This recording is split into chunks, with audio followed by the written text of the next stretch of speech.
Voilà, ce que je vais lire maintenant, c'est le 7e chapitre de 1984 de George Orwell.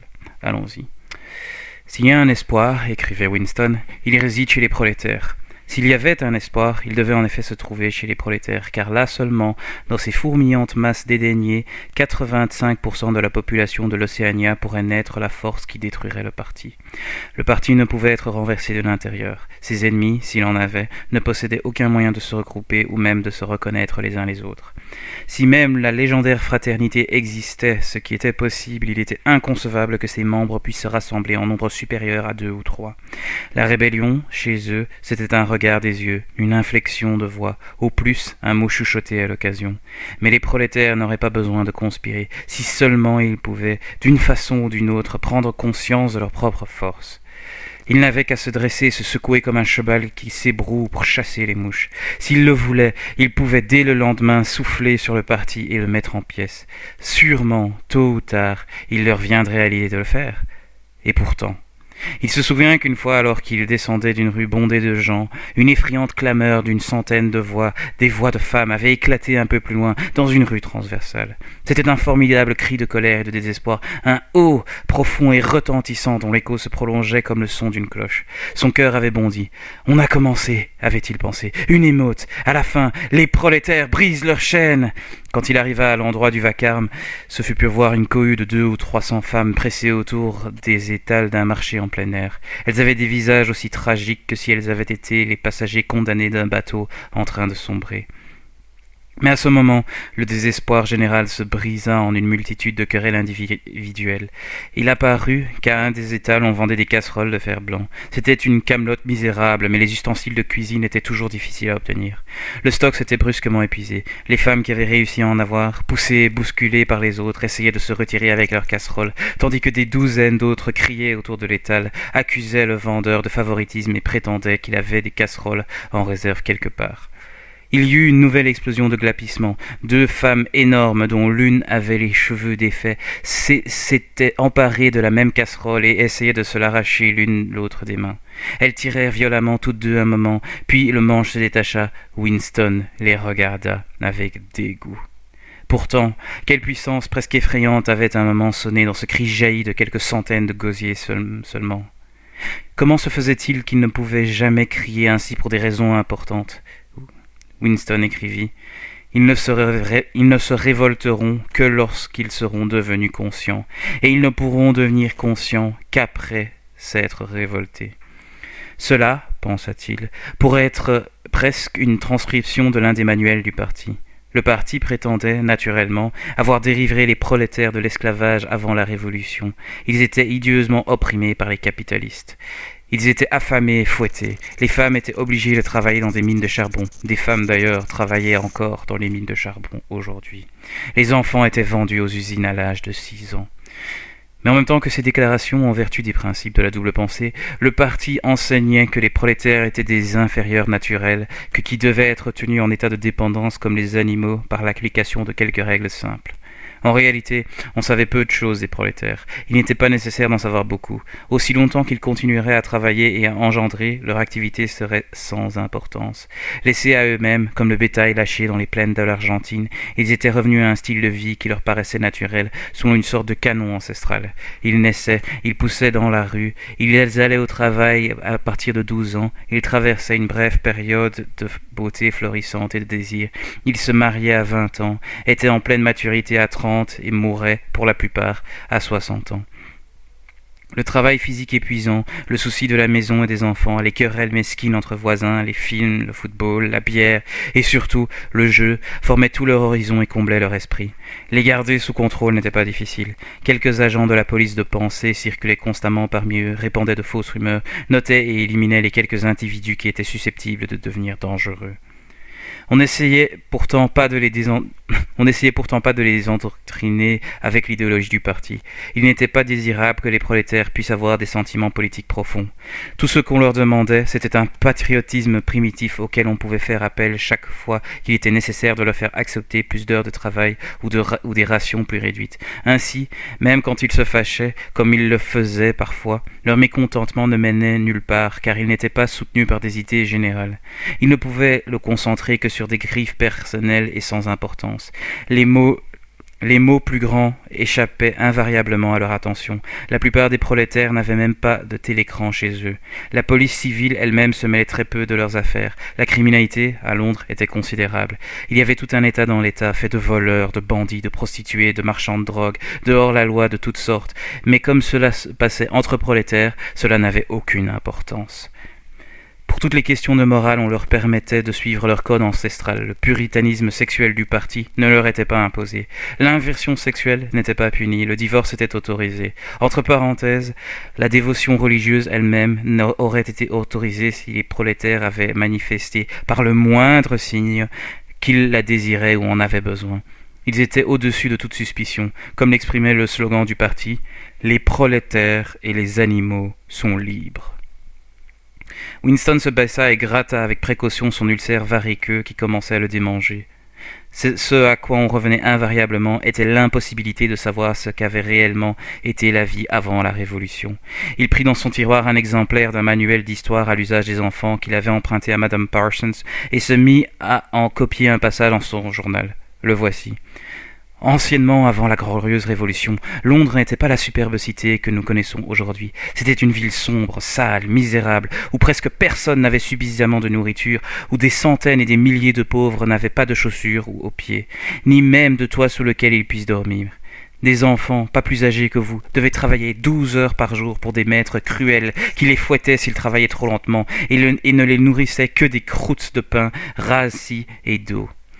Au milieu de cette horrible pauvreté, il y avait quelques belles maisons, hautes et larges, où vivaient des hommes riches qui avaient pour les servir jusqu'à 30 domestiques. C'étaient des hommes gras et laids, au visage cruel, comme celui que vous voyez sur l'image de la page ci-contre. Vous pouvez voir qu'il est vêtu d'une longue veste noire, appelée redingote, et qu'il est coiffé d'un étrange chapeau luisant, en forme de tuyau de poil, qu'on appelait haut de forme. C'était l'uniforme des capitalistes, et personne d'autre n'avait la permission de le porter. Les capitalistes possédaient tout et tous les autres hommes étaient leurs esclaves. Ils possédaient toute la terre, toutes les maisons, toutes les usines, tout l'argent. Ils pouvaient, si quelqu'un leur désobéissait, le jeter en prison ou lui enlever son gagne-pain et le faire mourir de faim. Quand une personne ordinaire parlait à un capitaliste, elle devait prendre une attitude servile, saluer, enlever sa casquette et donner du « Monseigneur ».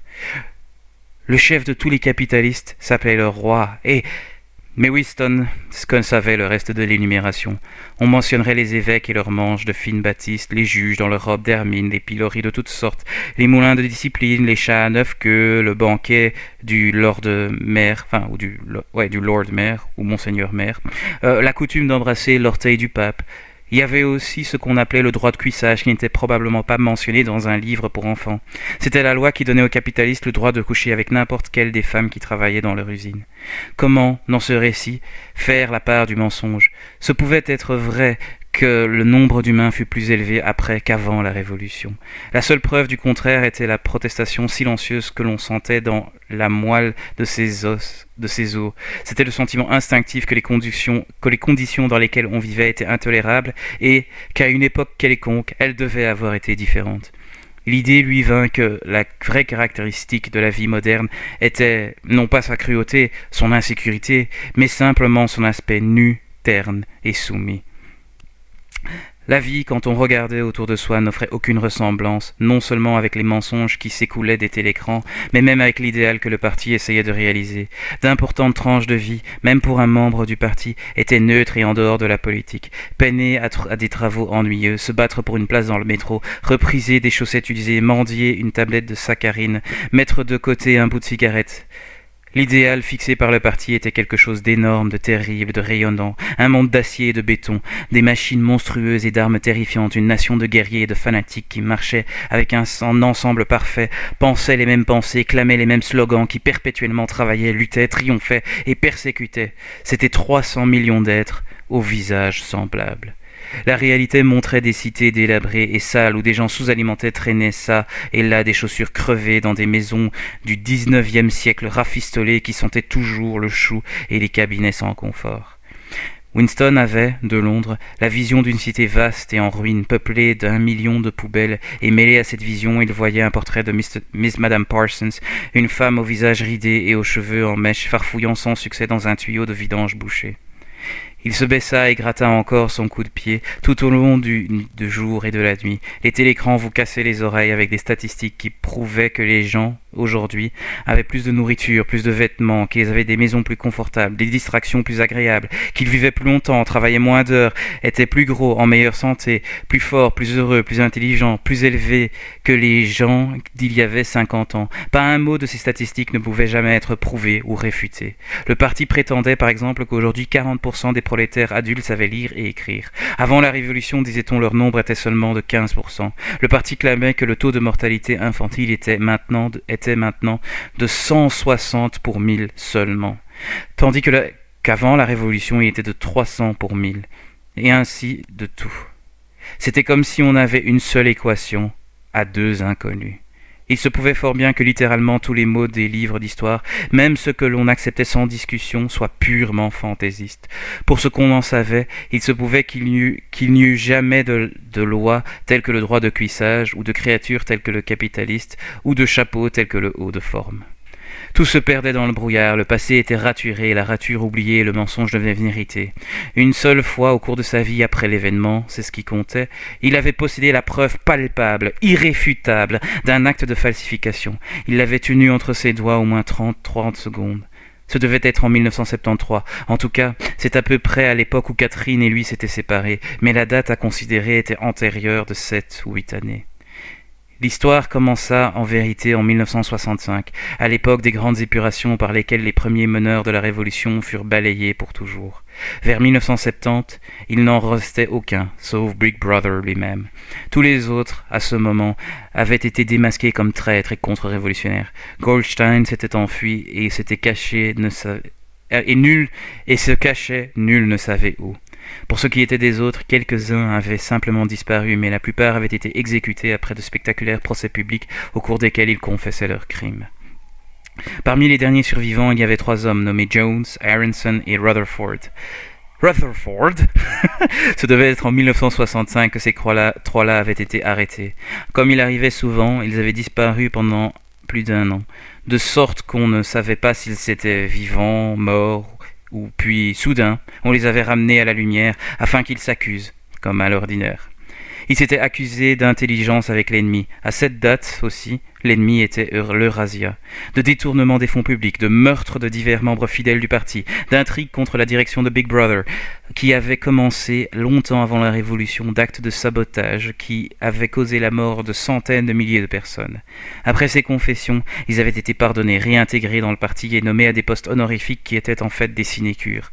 Tous les trois avaient écrit de longs et abjects articles dans le Times pour analyser les raisons de leur défection et promettre de s'amender. Quelque temps après leur libération, Winston les avait vus tous les trois au café du Châtaignier. Il se rappelait cette sorte de fascination terrifiée qui l'avait incité à les regarder du coin de l'œil. C'étaient des hommes beaucoup plus âgés que lui, des reliques de l'ancien monde, les dernières grandes figures peut-être des premiers jours héroïques du parti. Le prestige de la lutte clandestine et de la guerre civile s'attachait encore à eux dans une faible mesure. Winston avait l'impression, bien que déjà à cette époque les faits et les dates fussent confus, qu'ils avaient su leur nom bien des années avant celui de Big Brother. Mais ils étaient aussi des hors-la-loi, des ennemis, des intouchables, dont le destin, inéluctable, était la mort dans 1 année ou 2. Aucun de ceux qui étaient tombés une fois entre les mains de la police de pensée n'avait jamais, en fin de compte, échappé. C'étaient des corps qui attendaient d'être renvoyés à leur tombe. Aux tables qui les entouraient, il n'y avait personne. Il n'était pas prudent d'être même seulement vu dans le voisinage de telles personnes. Ils étaient assis silencieux devant des verres de gin parfumés au clou de girofle qui était la spécialité du café. Des trois, Rutherford, qui avait le plus impressionné Winston. Rutherford avait, à un moment, était un caricaturiste fameux dont les dessins cruels avaient aidé à enflammer l'opinion avant et après la Révolution. Maintenant encore, à de longs intervalles, ces caricatures paraissaient dans le Times. Ce n'étaient que des imitations de sa première manière. Elles étaient curieusement sans vie et peu convaincantes. Elles n'offraient qu'un rabâchage des thèmes anciens. Logement des quartiers sordides, enfants affamés, batailles de rue, capitalistes en haute forme. Même sur les barricades, les capitalistes semblaient encore s'attacher à leur haute forme. C'était un effort infini et sans espoir pour revenir au passé. Rutherford était un homme monstrueux, aux cheveux gris, graisseux, en crinière, au visage couturé, à la peau flasque, aux épaisses lèvres négroïdes. Il devait avoir été extrêmement fort, mais son grand corps s'affaissait, s'inclinait, devenait bossu, s'éparpillait dans tous les sens. Il semblait s'effondrer sur les yeux des gens comme une montagne qui s'émiette. Il était 3 heures de l'après-midi, heure où il n'y avait personne. Il était 3 heures de l'après-midi, heure où il n'y avait personne. Winston ne pouvait maintenant se souvenir comment il avait pu se trouver au café à cette heure-là. L'endroit était presque vide. Une musique douce coulait lentement des télécrans. Les hommes étaient assis dans leur coin, presque sans bouger, sans parler. Le garçon, sans attendre la commande, apportait des verres de gin frais. Il y avait à côté d'eux, sur la table, un jeu d'échecs dont les pièces étaient en place, mais aucun jeu n'avait commencé. Il arriva alors un accident au télécran, pendant peut-être une demi-minute. L'air qui se jouait changea et le ton de la musique aussi. Il y eut alors, mais c'était un son difficile à décrire, c'était une note spéciale syncopée dans laquelle entrait du brayement et du rire. Winston l'appela en lui-même une note jaune, une voix ensuite chanta dans le télécran. Sous le châtaignier qui s'étale, je vous ai vendu, vous m'avez vendu. Il se repose là-bas, nous sommes étendus, sous le châtaignier qui s'étale. Les 3 hommes n'avaient pas bougé, mais quand Winston regarda le visage ravagé de Rutherford, il vit que ses yeux étaient pleins de larmes. Ou pleins de larmes? C'est une larme. Non, pleines de larmes. Il y a une erreur, c'est marrant. Pleines de larmes. Et il remarqua pour la première fois, avec comme un frisson intérieur, mais sans savoir pourtant pourquoi il frissonnait, qu'Aronson et Rutherford avaient tous deux le nez cassé.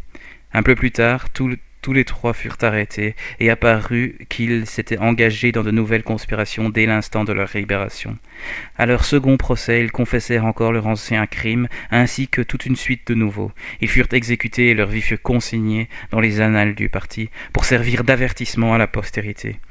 Environ 5 ans après, en 1973, Winston déroulait une liasse de documents qui venait de tomber du tube pneumatique sur son bureau quand il tomba sur un fragment de papier qui avait probablement été glissé parmi les autres puis oublié. Il ne l'avait pas étalé que déjà il avait vu ce qu'il signifiait. C'était une demi-page déchirée d'un numéro du Times d'il y avait 10 ans. Comme c'était la moitié supérieure de la page, elle portait la date. Cette page présentait une photo des délégués à une réunion du parti qui se tenait à New York. Au milieu du groupe, on pouvait remarquer Jones, Aronson, Rutherford. On ne pouvait se tromper. D'ailleurs, leur nom figurait dans la légende au-dessous de la photo. Le fait était qu'aux 2 procès, les 3 hommes avaient confessé qu'à cette date, ils se trouvaient sur le sol eurasien. Ils avaient pris l'avion à un aérodrome secret du Canada pour aller à un rendez-vous quelque part en Sibérie. Là, ils avaient conféré avec des membres de l'état-major eurasien à qui ils avaient confié d'importants secrets militaires. La date s'était fixée dans la mémoire de Winston parce qu'il se trouvait que, par hasard, c'était le jour de la Saint-Jean. Mais l'histoire complète devait se retrouver sur d'innombrables autres documents. Il n'y avait qu'une seule conclusion possible. Les conclusions étaient des mensonges. Naturellement, cette conclusion n'était pas en elle-même une découverte. Mais à cette époque, Winston n'imaginait pas que les gens qui étaient anéantis au cours des épurations avaient réellement commis les crimes dont on les accusait. Mais ceci était une preuve concrète. C'était un fragment du passé aboli. C'était le fossile qui, découvert dans une couche de terrain où on ne croyait pas le trouver, détruit une théorie géologique. Ce document, s'il avait pu être publié et expliqué, aurait suffi pour faire sauter le parti et le réduire en poussière. Winston avait continué de travailler. Sitôt qu'il avait vu ce qu'était la photographie et ce qu'elle signifiait, il l'avait recouverte d'une autre feuille de papier. Heureusement, quand il l'avait déroulée, elle s'était trouvée à l'envers par rapport au télécran. Il posa son sous-main. Il posa sa main sur ses genoux et recula sa chaise pour se placer aussi loin que possible du télécran. Garder un visage impassible n'était pas difficile, et avec un effort, on peut contrôler jusqu'au rythme de sa respiration, mais on ne peut pas maîtriser les battements de son cœur, et le télécran était assez sensible pour les relever. Il laissa passer, autant qu'il put en juger, 10 minutes, pendant lesquelles il fut tourmenté par la crainte que ne le trahisse quelque accident, un courant d'air inattendu, par exemple, qui soufflerait sur son bureau. Ensuite, sans la découvrir, il jeta la photographie avec d'autres vieux papiers dans le trou de mémoire. Donc ça, c'est un vrai trou où ils doivent déposer des trucs. C'est pas juste dans sa tête. C'est un vrai endroit, donc il a jeté le papier. Voilà, commentaire terminé. En moins d'1 minute peut-être, elle avait dû être réduite en cendres. Donc c'est pas métaphorique, hein, c'est réel dans le cadre de l'histoire. Prochain paragraphe. L'incident avait eu lieu 10-11 ans plus tôt. Aujourd'hui, probablement, Winston aurait gardé la photographie. Il était curieux que le fait de l'avoir tenue entre ses doigts semblait constituer pour lui une différence. Même à cette heure où la photographie elle-même, aussi bien que l'événement qu'elle rappelait n'était qu'un souvenir, l'emprise du parti sur le passé était-elle moins forte, se demanda-t-il, du fait qu'une pièce qui n'existait plus avait à un moment existé. Mais à l'heure actuelle, en supposant qu'elle eût peut-être d'une manière quelconque ressuscité de ses cendres, la photographie n'aurait même pas constitué une preuve.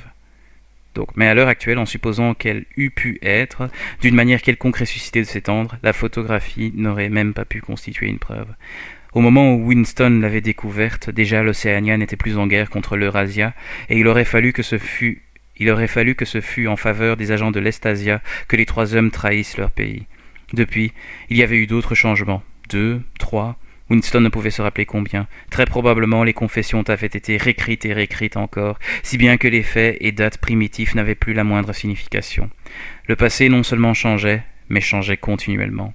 Ce qui affligeait Winston le plus et lui donnait une sensation de cauchemar, c'est qu'il n'avait jamais clairement compris pourquoi cette colossale imposture était entreprise. Les avantages immédiats tirés de la falsification du passé étaient évidents, mais le mobile final restait mystérieux. Il reprit sa plume et écrivit « Je comprends comment, je ne comprends pas pourquoi ». Il se demanda comment il l'avait fait plusieurs fois déjà, s'il n'était pas lui-même fou. Peut-être un fou n'était-il qu'une minorité réduite à l'unité. À une certaine époque, c'était un signe de folie que de croire aux révolutions de la Terre autour du Soleil. Aujourd'hui, la folie était de croire que le passé était immuable. Peut-être était-il le seul à avoir cette croyance. S'il était le seul, il était donc fou, mais la pensée d'être fou ne le troublait pas beaucoup. L'horreur était qu'il se trompât. Il prit le livre d'histoire élémentaire et regarda le portrait de Big Brother qui en formait le frontispice. Les yeux hypnotiques le regardaient dans les yeux. C'était comme si une force énorme exerçait sa pression sur vous. Cela pénétrait votre crâne, frapperait contre votre cerveau, vous effrayait jusqu'à vous faire renier vos croyances, vous persuadant presque de nier le témoignage de vos sens. Le parti finirait par annoncer que 2 et 2 font 5, et il faudrait le croire. Il était inéluctable que tôt ou tard, il fasse cette déclaration. La logique de sa position l'exigeait.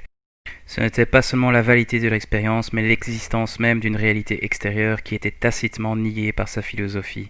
Les récits des hérésies étaient le sens commun, et le terrible n'était pas que le parti tuait ceux qui pensaient autrement, mais qu'il se pourrait qu'il eût raison. Après tout, comment pouvons-nous savoir que 2 et 2 font 4, ou que la gravitation exerce une force, ou que le passé est immuable, si le passé et le monde extérieur n'existent que dans l'esprit et si l'esprit est susceptible de recevoir des directives, alors quoi ? Mais non, de lui-même, le courage de Winston se durcit. Le visage d'O'Brien, qu'aucune association d'idées évidentes n'aurait évoqué, se présente à son esprit. Il sut, avec plus de certitude qu'auparavant, qu'O'Brien était du même bord que lui. Il écrivait son journal pour O'Brien. O'Brien.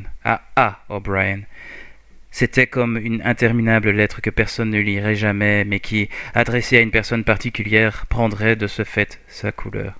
Le parti disait de rejeter le témoignage des yeux et des oreilles. C'était le commandement final et le plus essentiel. Son cœur faiblit quand il pensa à l'énorme puissance déployée contre lui, à la facilité avec laquelle n'importe quel intellectuel du parti le vaincrait dans une discussion aux subtils arguments qu'il serait incapable de comprendre et auxquels il serait encore moins capable de répondre. Et cependant, il était dans le vrai.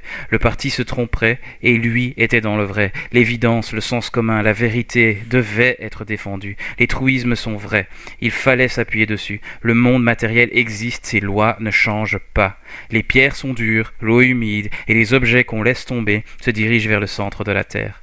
Avec la sensation qu'il s'adressait à O'Brien et aussi qu'il posait un important axiome, il écrivit « La liberté, c'est la liberté de dire que 2 et 2 font 4. Lorsque cela est accordé, le reste suit. » Et donc voilà le 7e chapitre de 1984 que j'ai choisi d'en parler. Et donc voilà, maintenant je vais faire un petit commentaire. Si vous ne voulez pas les écouter, arrêtez. Mais sinon, je vais faire des petits commentaires là-dessus.